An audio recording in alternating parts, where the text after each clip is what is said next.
Hi, I'm Mark Peikert, editor-in-chief of The Gay Goods, and you are tuned in to today's installment of The Gay Goodies with special guest star DeAngelo Jackson.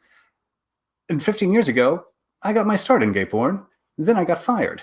Now I'm back in the industry, I'm thriving, and though the faces may have changed, the hassles are just the same. And talking about today's hassles, we have GayVN Performer of the Year award winner, DeAngelo Jackson, the first Black performer to win. And I've already done my research on his Amazon wish list. I'm already excited to dig into it with him. You're going to be really impressed. This guy has it going on in terms of Amazon, top of the game. He is the Tom Brady of Amazon wish lists. Let's start talking to him now. Hello. Hey. Hello. That was a great intro. You know, I keep doing it just thinking like at some point someone's going to call me out on Strangers with Candy, but no one has yet, so I refuse to stop. Oh, there we go. I'm so excited to talk to you. One, your body is insane. Do people talk about this enough to you? Like, do you know how crazy amazing your body is? It's for me, it's still very humbling because it's a work in progress. Ever since COVID hit, it's been a struggle. It's been I think for all of us, it's been a struggle. But for someone who makes a living off of their body, it's been even more of a struggle because it's out there on display. So every little thing, oh, he's put on a little weight, or he's not as cut as he used to be, or as big as he used to be. So, but no, I'm still very humbling because the older I get, it's the harder it is to maintain. Oh, tell me about it. I loved your silhouette photo recently on Instagram, where it's you waiting for your Uber Eats completely naked, with just perfect, like Michelangelo's David proportions. So, what had you ordered from Uber Eats? Oh, look, it's nothing that I want to tell anyone. Just junk. I think it was like crab legs. It was like crab legs. It was seafood, I think it was. Yeah, I love seafood. That's okay. I mean, you're in Atlanta, right? Yes. It's on your Instagram.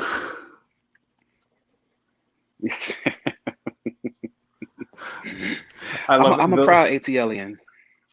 The look you just gave me, like I did some crazy research and did a background check and tracked you down.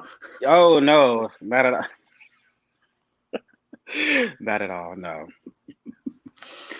So were you in Atlanta when COVID hit, or where are you usually based?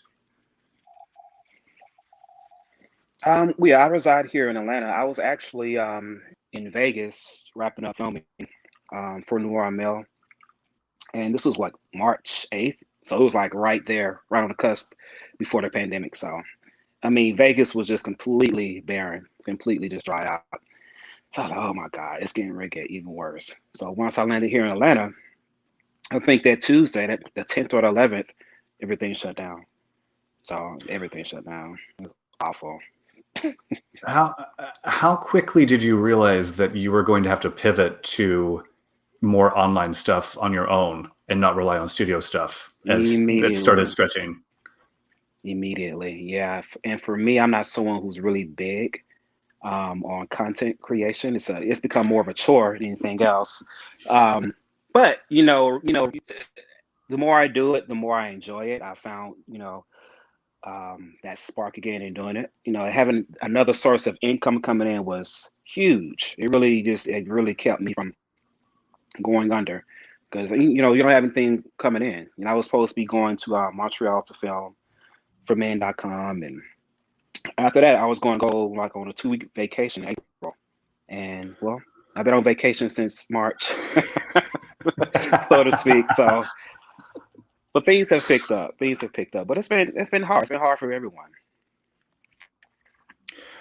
What got the spark back for you in terms of creating your own content? Like, how do you come up with ideas for your OnlyFans stuff? Well, most of my content is just solo. So for me, I really just gotten out of my head. I do what I enjoy, what I would want to see, as opposed to really getting ideas from a bunch of friends of what I should do. And then, for me, it just becomes a chore as opposed to it being fun, which it should be. Remember the days when you would just jerk off and record it to send to people? Just for fun. It was nice. I mean, I was with ConnectPal before there was OnlyFans. So I was uploading, footage to ConnectPal, and I still do mini vids. So for me, I was uploading stuff way before OnlyFans, and that's when it was more so just fun, just me just showing off. That's what we all have Seriously, to get back to. We all have to get back to just showing off and jerking off. That's what's pretty missing. much. But now it's a job now. It really is a job. It's a job for a lot of people. That's their full time gig, and they do really really well on it too. So big ups to them. Is Was it a relief when studios started filming again and you could Yes, go back yes. I prefer. to I prefer to be on set. Honestly, I prefer to have a script to look at. I don't care how silly it is. It's something just to ping off of my co-stars. Laugh and kiki with the crew and the director. It's just more fun for me as opposed to me being in my bedroom trying to find the right angles and the lighting and all that stuff. It's just like, okay, this this is not it. So yeah, I've been very, very excited to finally start filming again recently. It's weird how much we didn't realize we relied on camaraderie with other people. Mm, Like, I was not someone who like chit chatted in the office kitchen. I was not someone who necessarily stopped and kikied with coworkers all day long. But now I would kill to have an awkward interaction at the fridge, listening to like Susan's Weekend with her kids. seriously, I mean, for me, I always enjoyed kicking with my coworkers and my co-stars and especially the crew. Always a blast. They're good fun. And for me, I mean, yeah, it was long, long days, depending on the studio. But not having it, I was like, oof, I missed it. I missed it. I missed the travel. I just missed being constantly going somewhere and just being cooped up in quarantine for 8 or 9 months here in Atlanta was just absolutely mentally. It was just a struggle. Like, wow, this is like depressing as hell. It's nothing you do. Can't work out. I mean, you can work out at home, but you can't go to a gym to work out. So it was rough. It was rough.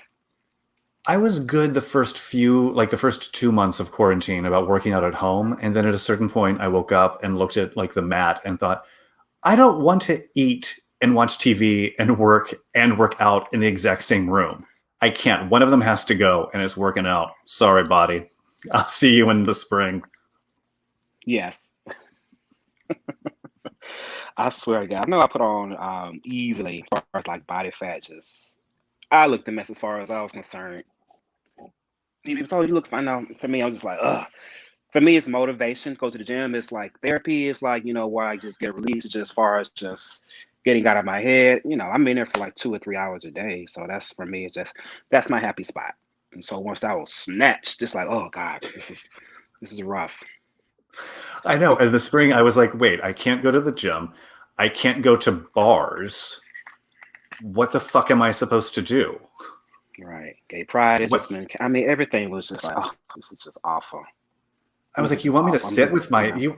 You want me to sit with my thoughts? No, I my don't bottle want of to do that. wine. Had way too many bottles of wine. Hmm. Just it's just like, oh my God, this is just. It was like Groundhog Day every day, just over and the same thing over and over again. And the thing was, you just never knew. There was no light at the tunnel. Now we have the vaccine now, so we kind of see a light at the end of the tunnel. But 9 to 10 months ago, it was like, when is this going to come to an end? But I mean, how does it feel then to have won GayVN Performer of the Year in such a weird year? That part. Um, that's why I was so very very surprised. I guess that's a testament to all the work I was doing in 2019 as far as all the scenes. You know, some of these scenes take months and months to come out. Yeah. So it was constantly stuff coming out, coming out, coming out.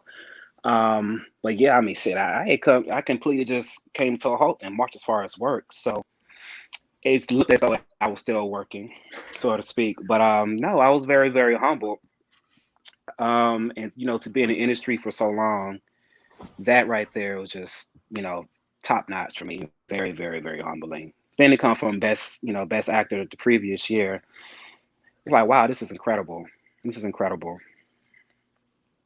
Yeah. I mean, it was, I know one of my favorite things about being on Twitter and following all of the models in the industry is how supportive everyone is, mostly, of one another. Mm, And it was really cool to see you win and how yeah. excited people were for you.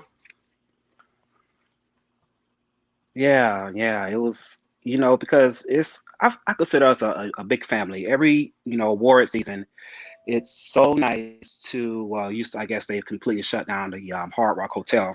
But that's when we have, you know, the gay Oscars, the GayVNs, and you pass by all your co-stars, your friends in the hallway, and it's just like it's a huge family, and just I really, really miss us all coming together and just, you know, even if it's just once or twice a year for the award season, just to see these people again, just for all them laughing, kiki, and hey, how you doing? You look good, or I like what you have on, and congratulations, and give them a hug and kiss. It's just you miss that kind of just that one-on-one with someone, you know, and doing it virtual is just not the same. So we have to support each other even more, um, via Twitter or whatever, you know, social platform that we may use. Yeah. What was do you still remember your first scene? What was it? Oh God. That's a good question. It was, and I remember very vividly. I was in Orlando, this hotel room. It was with Flavorworks. And the reason why I remember it so vividly because that was the first time, you know, I had ever had anything. I lost my virginity on camera. So I didn't know what a top, bottom, verse, I didn't know What? any of that stuff. So I was, yes, yes. And I was 20, 21, 22. Yeah, yeah, yeah, yeah. Okay, so I just It was to backtrack, traumatizing. just to backtrack briefly, what was the thought process that led to you deciding to lose your virginity on camera? You know, leading up to that, I had always been so open with my body and just very comfortable and confident. And I thought to myself, oh, this will be easy. You know, I didn't really comprehend as far as I knew what I knew it was going to be sex involved, but I didn't really understand top, bottom, you know, oral, eating ass, none of that. I mean, I had seen it, but you know, in my mind, I don't know. It was easy, quick money. Here I am, this broke college student, and you know, offering his money, and okay, cool. Now I know what a top is. I think I'm the one that's actually giving, not the one that's taking. So I know what I won't be doing for my first time on camera is that. Uh, but no, I mean, after that, it was traumatizing at first, but um, you know, I just me being a Gemini, I can adapt to things very quickly. So for me, kind of just snapped into it. Yeah. So what made you decide to do it full time, like to pursue it as a career after that first time? It you know it I kind of took off. I mean, I started doing scene after scene after scene. The money was quick and easy. The more I did it, the easier it became. Um, to the point where I didn't finish. You know, so I was going to FSU. I said, screw this. I completely got off track as far as I wanted. You know, I was majoring in criminal justice, and just you know the travel. I was traveling all around the world doing live sex shows, and it was just really, really exciting. And I think I just really got caught up into it. Not to the point where, you know, I got wrapped up in any kind of drugs or any kind of substance abuse, anything like that. Although I could have gone that way. We've lost a lot of people because of that, because it is very traumatizing if you aren't ready for it. If you are so young to the point where, you know, you get caught up in some things that you just can't come back from. But I Yeah. was blessed. I was lucky enough to have been surrounded by some people who didn't take advantage of me, you know, and and for me, kind of having these instincts of like this doesn't seem right, so let me not do that, you know. So I don't know. I just it took off, and 12 years later, here I am. When did you realize that you were a porn star? Like, what was the moment? Oh, when I was on my first DVD. Yeah, I forget what DVD what it was called. I think it was called Swaggers 2 or something like that. And I was on a cover. I was a cover model for that DVD. I was like, I said, oh my God, I'm on I'm signing autographs at these clubs and stuff. I couldn't believe it. Here I am signing autographs with people on their DVDs. That's how old I am. Back when we had DVDs. But yeah, so. No, this But is how old I I was never am. conceited. I'm never big headed. This is how old I am. One of my jobs, one of my tasks at my first job was to hand deliver stacks of DVDs to the porn stores in New York City so that they could sell them. I used to have to carry my DVDs into the clubs, and then we used to set the table up, spread the DVDs out, and the calendars and the pins and the cards. And yeah. This is back in 2007, 2008. Yeah, good old glory days. So, what were the live sex shows like? Like, what were you doing for a live sex show? What did that entail? My first live sex show was in Paris, France, with Cody. I forget his name. I forget his last name. Cody Kyler, I believe. And what it entailed was us. We were both oiled up in baby oil and covered in milk. It looked very sexy, especially like in this dark club with these blue lights. It looked really good on me. On his skin, not so much. But pouring this milk. I'm covered in milk and oil, and I'm rimming. I'm eating them out, and I'm sucking them off. He's doing the same thing to me. We never got hard off of it. I mean, can you imagine? It had to be at least like almost 1,000 people in this huge warehouse, and everyone's just looking at you. I've never done anything like that. I'm more comfortable with working behind the camera, with working in front of a camera as opposed to in front of a live crowd and trying to perform in front of a live crowd. It's already hard enough when you're on set, to maintain a hard on if you're on a Trimax. I ain't know anything about Trimax or Viagra back then. So I'm about to try to try to maintain, and no, it was really, really interesting. The second time, I believe it was at the Hustler Ball, which was in Berlin, Germany. I think it was 2009. That was traumatizing. Um, I never seen so many men from different backgrounds and fetishes and chains, and it was interesting to say the least. But it was fun. And then it was fun. Looking back on it, it was fun. What milk was being used? Was it like a skim milk? Was it a whole milk? It was whole milk, and it was freezing. Yes. So he's pouring it. He's pouring it over each other, trying to play it off like this. Why? Who the fuck put the milk in the refrigerator? As if we want to drink it. It's just, yeah. But it was hot. It looked really. They ate it up. It looked really, really good. I wish I still had those pictures, but they're out there somewhere.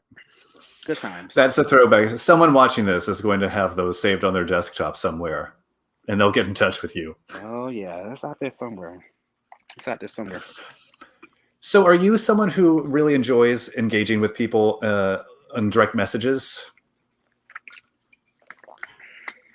No, I say so quickly because the reason it depends on what they say.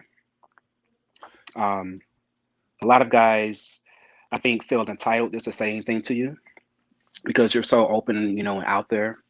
And as being a porn, they feel entitled just to tell you anything or to show you anything. And for me, I don't look at most DMs. I don't.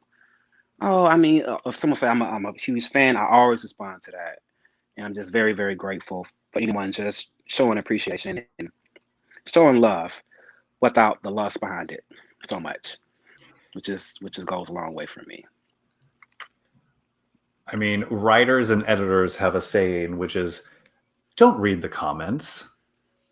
And I feel like it's the same for porn performers with DMs. Like, know going in that you're going to probably encounter something super cunty in your DMs Yeah, or in your comments. yeah. But you know what? It comes with the territory. I'm not complaining. It is what it is. I never respond rudely. I just don't respond most of the time, unless unless it's nice. That's all you can do. As I'm always shocked at the number of people who have felt compelled over the course of my career to read something that I've written or to read something that someone on my staff has written and to take the time out of their day to find my email, to write an email and send it to me telling me that I'm so stupid. How did I ever get the job I have? I don't deserve the job I have. And they hope that I go broke and I get fired. Jesus. And I'm like, I'm so Oh happy my that you took the gosh. time to send that to me. Thank you. I mean, come on, come on. It's too much. It's so draining. It's just too much. Let's keep it all positive and light. It's just porn. I know. And I mean, I've been shocked to see how personal people get in like Twitter replies or in comments on the blogs about people's appearances. And I'm like, guys, Jesus Christ, leave them alone. I'm telling you. They feel. Some of them feel entitled just to say anything, and 90% of the time, it's never like that. It's always positive. I say 99% of the time. Um, it's nice comments. Sometimes you get that one. It's always that one that sticks out. That's negative and ugly. That just really bothers you. That gets under your skin. So yeah, I mean, it is what it is. I mean, you're out. You're a public figure, so you have to just roll with the punches. Don't feed the beast by responding to it. I tell guys that do not, especially on Twitter. Twitter is to be a cesspool as far as you responding to comments, and it could just really, really roll and get out of hand if you aren't careful. One thing I don't do when I'm online is discuss politics or religion. I like to keep it light, but with the past Black Lives Matter movement this past summer, whew, it was rough. It was really tough to really not say anything or to really just kind of just try to fly under the radar. And for me, I was like, this is just because so many people were being canceled. Past posts that they've had in Twitter were being dug up. They were just being completely canceled out. Studios are dropping them, or Yeah. they just said the wrong thing at the wrong time. They couldn't read the room. They can't, feel the temperature of the room and not make this very, very self-centered comment. So yeah, keep it light, guys. It's just we're entertainers. We were also people, but we're entertainers. That's just my personal preference. I just like just keep it very light, and just don't really discuss politics or religion. Which was kind of the norm until this past year. And all of a sudden, you had to have a very specific stance on everything, or you became part of the problem, which is, and I'm the same If way. Like, you were not out there in the streets, because God forbid any of us do anything outside of social media and not talk about it on social media. right, right, right. So yeah, I'll leave it at that with them because it was rough. It was a rough May, June, and July, to say the least. Well, talking about the 99% of the really kind, cool fans, are you someone who gets a lot of things purchased from your Amazon wish list? No, actually, I don't. Unfortunately, I don't know why. I think I have some really cheap stuff on there, like underwear, and I think the cheapest thing I have on there is like maybe just are like some really nice, sexy underwear. But nothing ever moves from my wish list unless I get it, I was going to say, going which through is your wish fine. list, you have a nice array of prices there. So you've got like $20 jock straps, which is always a plus Hmm. because you buy a model of jock strap. Odds are they'll post a photo of them wearing the jock strap. Absolutely, And then you absolutely, have you have absolutely. an you have some jewelry, some nice bracelets and chains, and you have an air Hmm. fryer. You have a kimono. Right. the essentials for me. Yes, I have a lot going on there. I mean, honestly, it is the perfect capsule of a well-rounded man. Find someone with the range to wear a kimono and use an air fryer. There you go. You need to marry that man. He's a good man. uh, are you someone who's able to date while you have this career, or is it just something that you're not trying to do?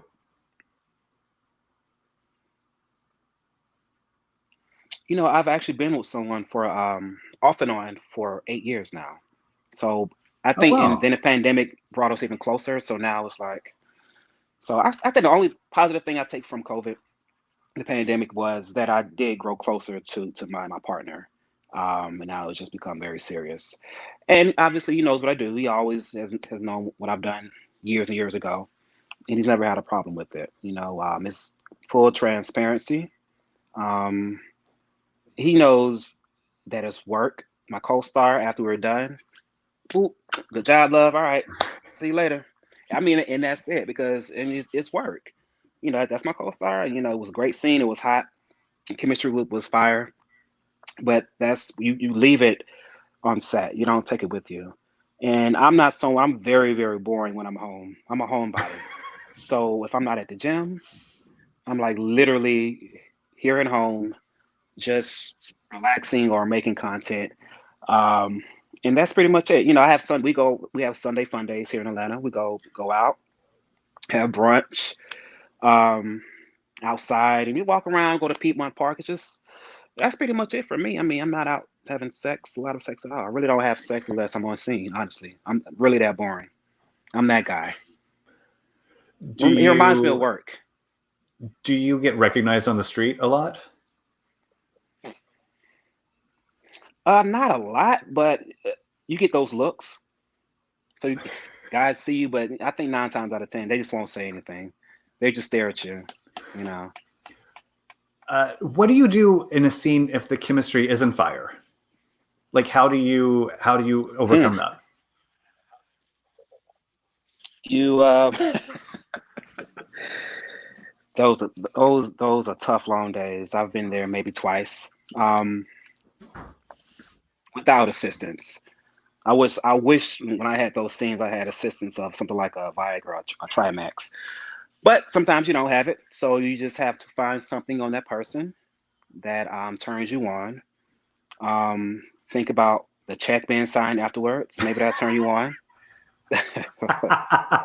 Anything that just gonna get from position to position, and then the pop shot, and then we're done. It's hard. Sometimes you aren't, but 9 times out of 10, I'm able to pick and choose who I want to work with. I'm never Yeah, like paired with someone that I'm like, "Ooh," because it's going to show on camera if you don't have any chemistry with that person. yeah, of course. All right, last question. What celebrities did you jerk off to when you were growing up?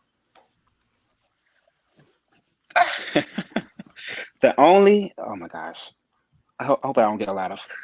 The only celebrity I used to really have a huge crush on, and back then I didn't know how to jerk off until I was 14. So it was Janet Jackson. I used to have the biggest because Janet Jackson is a freak. She's a freak, and so for me, it was that Velvet Rope album. Mm, you could hear her masturbating on that album. So for me, that just did it for me. She was the only celebrity I've ever really like, oof, be so turned on that I will, jerk off to. Only, yeah, surprisingly. Well, it shouldn't be a surprise. I don't really get turned on by celebrities. Well, some of us do.